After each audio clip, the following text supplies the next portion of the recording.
Con ustedes, el programa Calle Libertad. Ustedes saben que yo no traigo demasiados políticos, pero hay algunos que son mi debilidad, y uno de ellos es Pepe Blas Fernández, un hombre que se ha dedicado bien, que está dedicado a la ciudad de Cádiz, y también ha estado en diferentes entes parlamentarios, el Senado, etcétera, ya, graduado social. Bueno, tú has estado, Pepe, en yo qué sé, de cuántas responsabilidades has tenido, porque han sido 36 años, ¿no?, en el ayuntamiento. 36 años de ayuntamiento, y de vida profesional cumplo este año 55 ininterrumpidamente.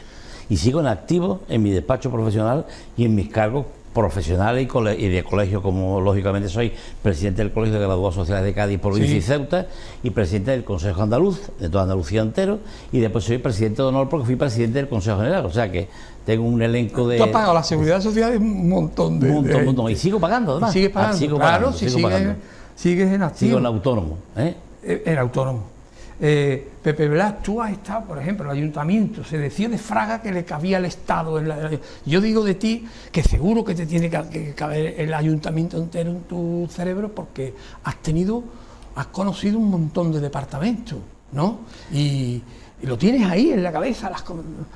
Sí, yo digo, primero he conocido la oposición. Sí. Yo entré en el año 83, sí, donde estaba en la oposición, y me acuerdo que era una coalición que era Alianza Popular, PDP, sí, y liberales. Hicimos una coalición, sacamos 9 concejales, y el PSOE en aquel momento sacó 18. Fueran 18-9, era un bipartidísimo claro el que había entonces, con Carlos Díaz, que era la segunda mandato que él tenía. Sí. Entonces tuve, lógicamente, 12 años de oposición que me dio para aprender muchísimo. Y sobre todo porque la primera legislatura que se hizo en el año 79 fue una legislatura de muchos cambios. Además, los concejales cambiaban continuamente porque iban a la Junta de Andalucía, iban para acá, dimitían, y había un compendio del PSA, del Partido Comunista. Eran profesionales, ¿verdad? Eran todos profesionales. Yo siempre he dicho que yo he sido un profesional en la política. Y no como ahora que... Es de la política, y lo digo porque además sí lo siento, y así veo como muchísimas listas de toda clase de colores, pues son toda gente procedente del paro, procedente del paro. Y yo procedía de mi profesión, que ya la ejercía, sí, lógicamente ya la ejercía. Desde el 79 que yo empecé, sí, a ejercer la profesión, entro en el 83, yo ya era presidente de mi colegio profesional, y eso me hace que en Alianza Popular, entonces, las personas que mandataban allí en el partido, a la cabeza estaba José Ramón del Río, que era el, sí, presidente provincial, me conocía muy bien por el ambiente jurídico que nos movíamos, y me hizo que yo fuera el número 5 de la lista, ¿no? Bueno, pues yo aprendí muchísimo, porque la oposición se aprende mucho, sí, y sobre todo porque los años 83 en adelante es cuando Carlos Díaz, como no tenían ni le fiaban ni un candado en una ferretería, porque no había dinero ninguno, veníamos de lo que era de la dictadura o de la no transición política, con Emilio Beltrami, que estuvo más tiempo de lo normal de alcalde. ¿Qué ocurre? De que empezamos se crearon los impuestos. Sí. Empieza a crearse el impuesto, pues, de bienes inmuebles, que era la antigua contribución. Sí. Se crea el impuesto, se quita de erradicación que había entonces, se crea el impuesto, lógicamente, de plusvalía, un largo etcétera de impuestos que van subsumiendo y cogiéndose dinero para poder subsistir la vida municipal, porque es que nada más que había las transferencias del Estado, y con aquello te aguantaba y punto. Y las licencias de obras, que también era una miseria. Entonces, obras que había, se veía un porcentaje por obra, y se hacían obras, y eso era lo que iba a las arcas municipales. Es verdad que cuando yo entré había 600 funcionarios, y cuando nosotros lo cogimos luego nos encontramos con 1.200, el doble, Y la plantilla del número 1, el tema de plantilla es lo más costoso, que el capítulo que tiene el ayuntamiento, lo más costoso.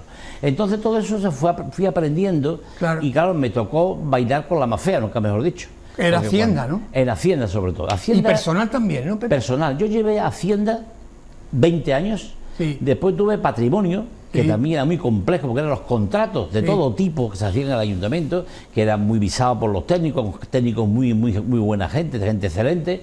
Y después también llevé personal, que también, sí, era un capítulo muy feo, ¿no? Después llevé régimen interior, sí, que ese sí me dio un poco más de alegría, porque era el que me dedicaba a casar a las bodas, cuando las bodas civiles se hacen. Que hiciste hasta un libro. Exactamente, tuve 750 bodas que hice yo en el ayuntamiento, no ha habido nadie que haga las bodas que he hecho yo. Y bueno, y esa es la parte un poco más alegre que tuve, Sí. ¿no? Pero por la parte otra, con la alcaldesa, con Teófila, a mí me repetía cursos en lo mismo, en Hacienda, en Patrimonio, en Personal y en Régimen Interior, que era lo gordo. Y dos empresas importantes que tuve de presidente: EMASA, que la cogí prácticamente en ruina, y después cogí Eléctrica de Cádiz, que hicimos muchísimas inversiones. Sí, Eléctrica sí, de sí, Cádiz sí, sí. fue cuando yo entro, cuando nos entregan un cheque de 8.000 millones de la venta de los antiguos SMAES. Sí. Y eso hace que esos 8.000 millones, tuvimos muy torpe ahí nosotros, porque lo entregamos en el Banco de Crédito Local por la deuda que había del anterior gobierno.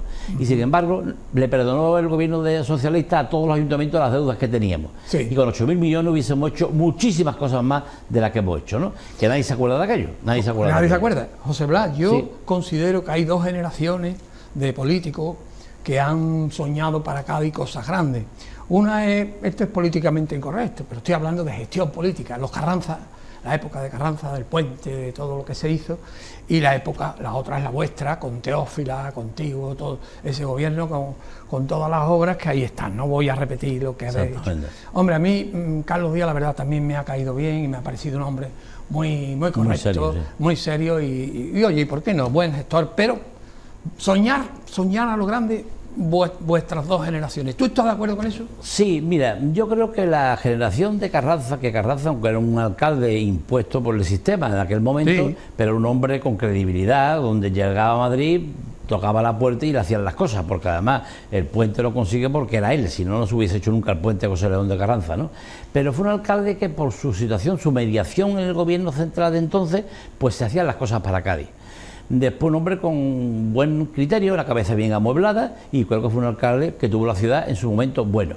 Precisamente estuvo entre alcalde y concejal, porque fue concejal primero, Sí. estando el padre, estuvo 19 años. O sea, yo he ganado a todos. Sí, tú lo has ganado de mano, vamos. De mano, incluso hasta los que estuvieron en la dictadura, porque Sí, nadie ha estado sí, 36 años. Sí. Entre muy joven, como es lógico, ¿no? Y entonces nosotros pudimos, de alguna forma también, algunos proyectos de Carlos Díaz, Sí. hacerlos realidad. Carlos Díaz tuvo un proyecto muy bonito que fue no dejar salir de Cádiz a la universidad. Y ahí hubo una pelea permanente con Puerto Real, siempre con Barroso, que era un hombre también conflictivo en su quehacer de alcalde, y Carlos Díaz tuvo la cosa de mantener, sin embargo nos hemos encontrado con un error gravísimo que ha sido 3 campus universitarios. Tenemos el de Total. Cádiz, el de Jerez y el de Total. Algeciras, con lo cual no es, creo que sea serio, pero bueno, a eso lo tenemos ya ahí. Y entonces después él empezó también a hablar de lo que era la expropiación de los terrenos ociosos de astilleros. Sí. No olvidemos que lo empezamos en tiempos de él, Sí, que sí. precisamente en aquellos terrenos ociosos, yo siempre recuerdo, porque estaba en la oposición y lo apoyamos. Yo Sí, estaba en sí. el Partido Popular y lo apoyamos. Yo era el portavoz entonces, se apoyó a pie juntilla, y recuerdo que los trabajadores de astilleros, en aquellos terrenos ociosos, que hoy todo es donde está el Corte Inglés, donde están todas las Exacto. viviendas, recuerdo que tomaron prácticamente la plaza de San Juan de Dios, Sí. porque decían que no, que eso era de entonces era el INI y que no era expropiable nunca en la vida. Y me acuerdo que lo expropiamos, y yo con mi voto en tiempos de Carlos Díaz. Sí. Es verdad que ya en tiempos de Teófila lo que hicimos fue fraguar y llegar a unos acuerdos para firmar aquellos plenos que había, ¿no? Y recuerdo que aquella tarde que expropiamos y se inició el inicio de la expropiación de los terrenos ociosos, me acuerdo que todo estaba, Gargallo era el presidente del comité de empresa de astilleros y estaba entre los trabajadores, cosa que después fue concejal conmigo Sí, fue en la concejal. oposición. Y me acuerdo que nunca olvidaré que dijeron ellos que para poder expropiar esos terrenos había que estar en Rusia, porque aquí no se haría. Me acuerdo de aquellas palabras porque salimos, tanto el portavoz del PSOE como yo, que era de la oposición, en un coche de la patrulla de la Policía Armada de aquella época, a nuestras casas, porque estaba tomada San Juan de Dios, con algo que hacíamos malísimo para Cádiz. Sí, y sí. hemos visto que ha sido un éxito, y ahí Total. está, y ojalá hubiese dio más terrenos para hacer, porque Cádiz era, los terrenos todo era del ejército, de defensa, de astilleros por una parte y de la iglesia por otro, o sea que es lo que la ciudad tenía, ¿no? Y ahí luchamos, ¿eh? Sí, Pepe Blas, se habla mucho de que Cádiz pierde población, la solución está en la bahía, pero nunca, siempre las diferentes ciudades son diferentes colores políticos, al final nunca nos ponemos de acuerdo, solamente fue lo del cementerio el acuerdo. Y yo te quiero cuestionar de tu opinión sobre dos cosas. Uno, la unión con Puerto Real. Esto nunca se habla, parece como si dijéramos, puede haber una unión administrativa. Puerto Real tiene unos terrenos inmensos Y bueno, así se han forjado ciudades como Nueva York o como, guardando las distancias, como Río de Janeiro. Son pequeñas islas, son bahías que se van uniendo y poco a poco conforman unidades administrativas amplias. Y la segunda es la idea de que esa generación de Carranza planteó de rellenar hasta donde está la marisma, ahí ya no, el fango con rascacielos, en ese marco extraordinario, rascacielos Cádiz-San Fernando hasta la Ardila, y rellenar con rascacielos no cercanos para que circule el aire, sigan los montículos que se forman en la arena. Esto no abarataría piso la construcción y le daría a Cádiz un auge extraordinario. ¿Qué opinas tú sobre esto? Mira, yo totalmente. Yo creo que se parte de la base de que se crea la mancomunidad de municipios, se creó, pero con el único fin del mancomunado del cementerio. Se crea para ello. Sí. Se incluye a Chiclana ahí, que también es parte de la mancomunidad, estamos nosotros, y como en términos, lógicamente, de Chiclana, pues se hace la mancomunidad. Pero se hace la mancomunidad para hacerlo con más ayuntamientos. Se hizo inclusive con Puerto Real, con el puerto, con Jerez, sí. Con todo eso estaba metido. Y nosotros teníamos que habernos extendido por ahí, habernos extendido por el río San Pedro, de una forma importante, porque Puerto Real como término municipal casi no lo quiere, y además viven toda la gente de Cádiz ahí en el río San Pedro, y la combinación es más cerca venir a las farmacias de aquí con el puente que venir a Puerto Real a comprar unos medicamentos de una farmacia de guardia. Pues resulta de que eso se ha ido dejando.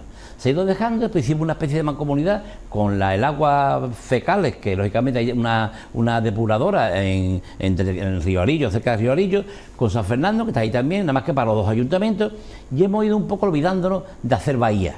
Y claro, todo ha sido un poco por la situación de los alcaldes, ¿no? La política, de que cada color era distinto de un alcalde. Y nunca nadie quería que Cádiz, que era la capital, fuera la capital de todos ellos, ¿no? Sí. Mire usted, era la capital administrativa, pero hubiese sido una extensión importante. Claro. Y claro, Cádiz se ha encontrado sin terreno. Cádiz está una isla rodeada de agua por todas partes, y es cierto que el Cádiz 3 que se quiso hacer tenía una parte de razón, porque todo lo que era la parte de hoy, lo que entonces la avenida José León de Carranza, ahora ha cambiado por nombre, periodista, no sé cómo se llama, pues esa parte era todo también de la playa, era todo lo mismo que estaba hasta el Chato prácticamente. Pues aquello se quitó, vino el grupo Molinero, que fue el que intervino haciendo aquello, lo hizo Dragao, y ahí está, porque sirve para aparcamiento, nada más. Yo creo que todo esto había que haberlo replanteado, pero os parece, ya se ha creado allí un parque natural, Bahía de Cádiz, que tiene unas limitaciones muy cortitas, y todos sabemos que aquellos son los típicos promontorios de arena, que el flujo no deja el levante para adelante, el levante para atrás, y ahí se ha quedado.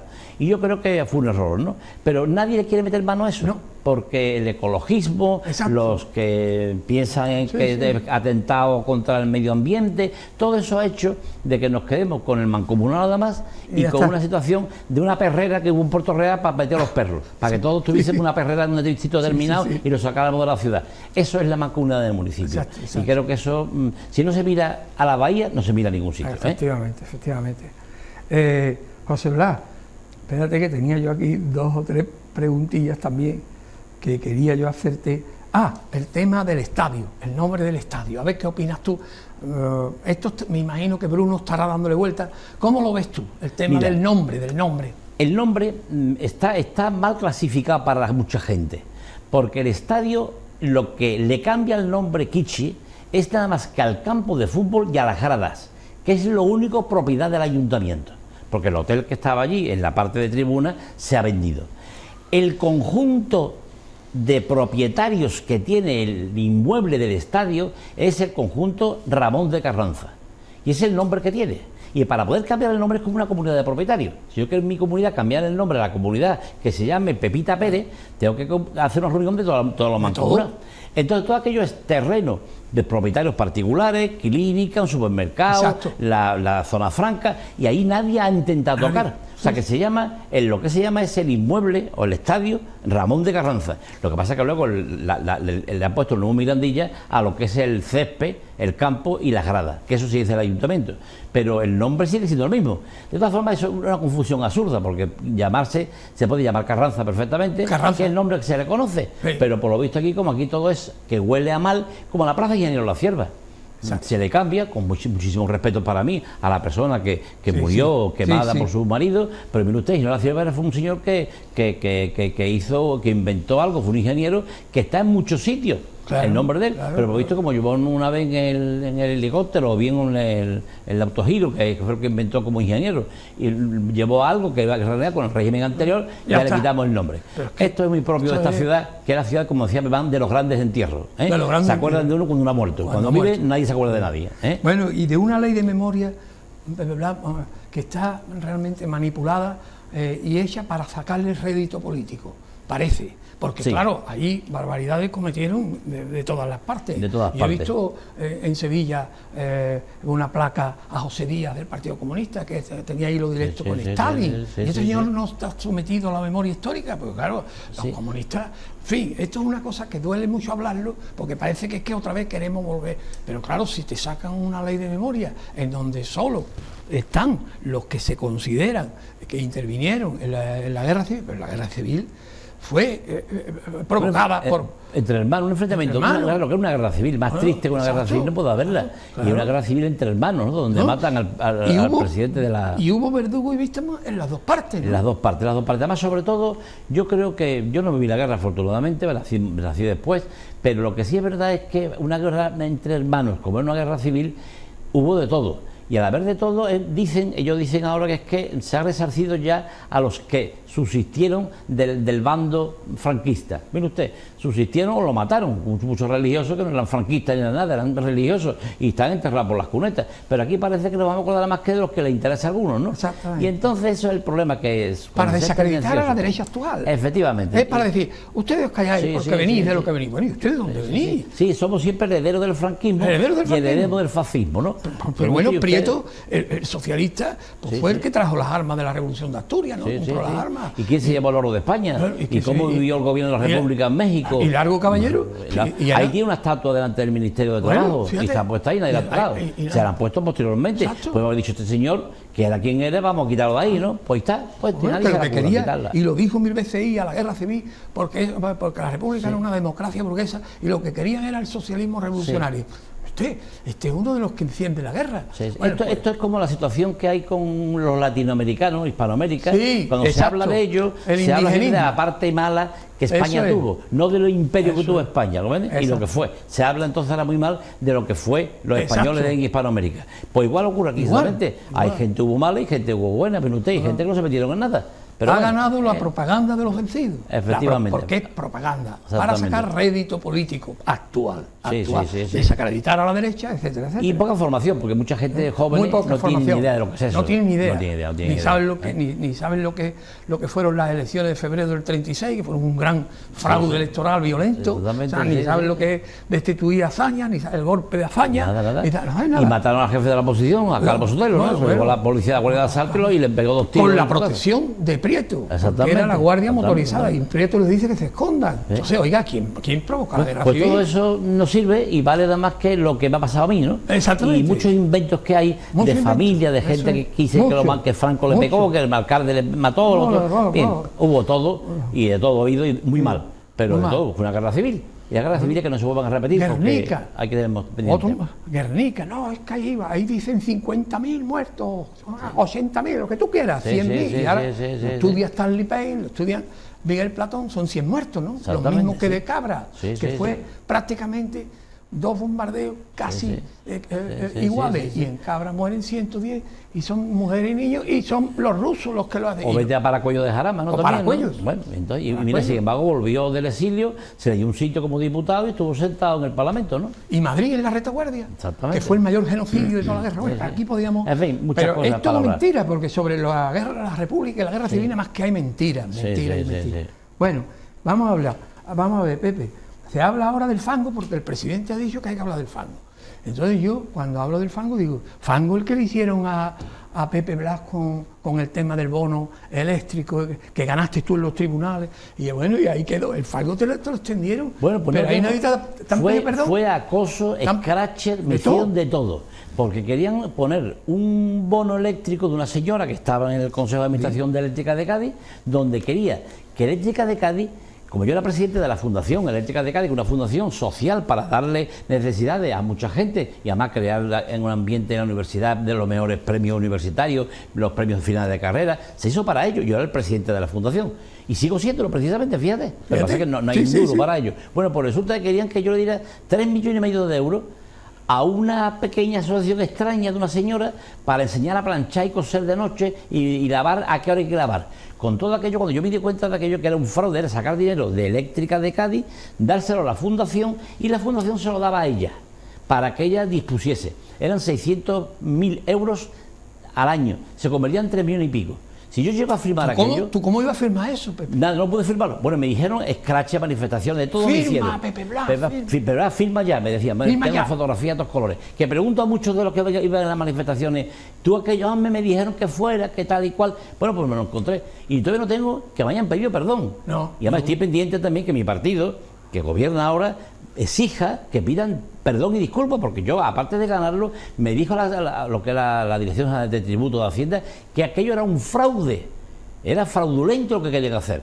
Y si yo llego a firmar, me veo en el banquillo hoy. Entonces, nadie viene a buscarme, Entonces nadie viene a buscarme. No, nadie. Pepe Blas, es que me dice que no tenemos que... ¿Tú sabes algo de las cuentas del estadio?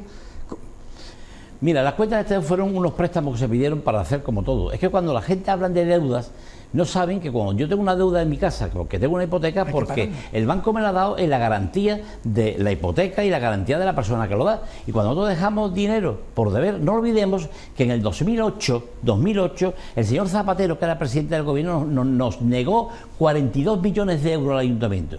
Nos lo quitó y nos vimos con un caracol pegado en un espejo, sin dinero absoluto. Bueno, aquello no se pudo recuperar más y hubo que meternos en préstamos legales, que además que estando Montoro dio un aplazamiento de los préstamos. Con lo que se critica hoy en día es que se dio la idea de que los gaditanos no iban a pagar. Vamos, yo incluso si los gaditanos han pagado me parece bien, porque Cádiz necesitaba un estadio como el Comer. Esa es la idea que se critica. Pero pasa que claro, se ha ido vendiendo y lo que se ha ido vendiendo y se han ido comprando, se han ido recuperando, ¿no? Claro. Pero la Junta de Andalucía ahora mismo tiene muchos alquileres puestos en el estadio de los juzgados, por ejemplo. Eso va directamente a la zona franca, que es la dueña que lo compró. Claro. Bueno, y no tiene nada que ver con el ayuntamiento, eso no lo han pagado los gaditanos. Y los que vemos clínicas y supermercados que están en el estadio son locales que han comprado a alguien y están allí. ¿Que tiene una parte del ayuntamiento? Sí, tiene lo que son las gradas y lo que es el césped. Eso es del ayuntamiento. Vale. Y lo que son la sesión de vestuario de los jugadores, ¿no? Pero además no tiene nada, todo se ha vendido. Hasta un hotel. Sí. El Kitchen no fue capaz de venderlo y se ha vendido ya y está pendiente que se haga. Y ahora el ayuntamiento ha pagado una parte que quedaba por pagar, porque claro, fue un préstamo. Porque son préstamos que la intervención municipal contempla que hay que dejarlo para esos préstamos. Claro. Y se ha pagado unos préstamos, porque es que hay que del presupuesto hay que retener un porcentaje para préstamos.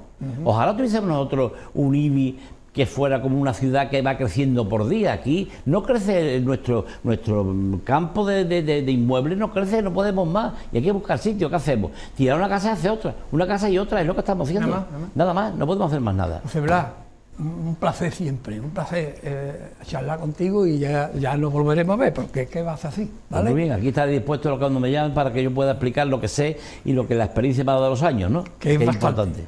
Pues muchas gracias, José Blas. Y a ustedes muchas gracias por estar ahí. Hasta siempre.